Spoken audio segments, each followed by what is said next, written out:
নমস্কার বন্ধুরা, welcome back to live আড্ডা ফুটবল। তো বন্ধুরা, আরও একটা নতুন ভিডিওতে তোমাদের সকলকে স্বাগত জানাই। বন্ধুরা, ভিডিওটা শুরু করার আগে তোমাদের কাছে একটাই অনুরোধ, সেটা হচ্ছে যে আমাদের এই চ্যানেলে যারা প্রথমবার তারা অবশ্যই কিন্তু এই চ্যানেলটাকে সাবস্ক্রাইব করে পাশে থাকা বেল আইকনটি অল করে রাখবে, যাতে সবার প্রথমেই এরকম খেলার আপডেট তোমাদের কাছে পৌঁছে যায়। তো বন্ধুরা, সবার প্রথমে যে আপডেট নিয়ে কথা বলতে চাই আর কি, তো সেই আপডেটে আসার আগে একটা কথা বলতে চাই যে মোহনবাগানকে নিয়ে কিন্তু বহুত নিউজ, অর্থাৎ অনেক নিউজ কিন্তু বেরিয়ে আসছে। তবে 100টা নিউজের মধ্যে মাত্র 10% নিউজই কিন্তু সত্যি হয় এবং বাদবাকি সব নিউজ কিন্তু ফেক হয়, যেটা কিন্তু আমরা সবাই জেনে থাকি। তো এই নিউজটাই কিন্তু আজকে কভার করবো এই ভিডিওতে। তো সবার প্রথমে বলি, যারা লাইক দাওনি তারা অবশ্যই লাইক দিয়ে দাও।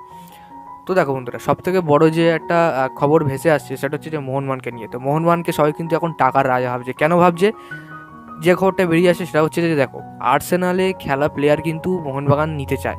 তবে এখন যে বর্তমানে আর্সেনাল মানে দলের হয়ে যারা খেলছে আর কি, ইয়াংস্টাররা, তাদের নাম মানে আর্সেনাল টিমে খেলে আসা কোনো প্লেয়ারকে বা তারকাকে কিন্তু টার্গেট করতে পারে মোহনবাগান, এমনটাই কিন্তু খবর বেরিয়ে আসছে। তবে এইটা যে খবরটা বেরিয়ে আসছে সেটা কিন্তু একটা সাধারণ একটা আর্টিকেলের মাধ্যমে। তো এই আর্টিকেলটা ক্রমে তোমরা সার্চ করলেই পেয়ে যাবে, dubai.in, এটা শুধু সার্চ করবে তোমরা পেয়ে যাবে এই আর্টিকেলটা।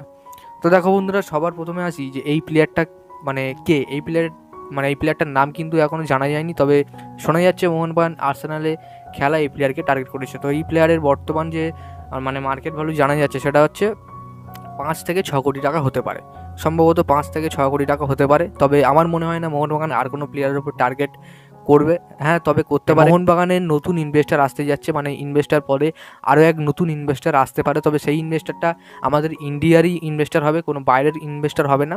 তো সেটা দেখা যাক কোন ইনভেস্টার হতে পারে। আমরা 2009 সালে 2016 সালে কিন্তু আমরা এই ইনভেস্টারকে দেখেছিলাম। তো সেই ইনভেস্টাররা মানে সেই ইনভেস্টারটা কে সেটাই এখন দেখার। তো এটাই হিন্ট পাওয়া গেছে যে 2016 সালে কিন্তু ইনভেস্টার ছিল কোনো একটা দলে, সেই ইনভেস্টার কিন্তু আবার মোহনবাগানের সাথে ইনভেস্টে যোগ দিতে পারে, এমনটাই খবর আসছে। তো যাই হোক বন্ধুরা, আজকের ভিডিওটা এতটাই ছিল। যদি তোমাদের ভিডিওটা ভালো লাগে থাকে অবশ্যই লাইক করে দিও, আর আমাদের এই চ্যানেলের প্রথমবারের জন্য হয়তো চ্যানেলটাকে সাবস্ক্রাইব করে পাশে থাকা বেল আইকনটি অল করে রেখো।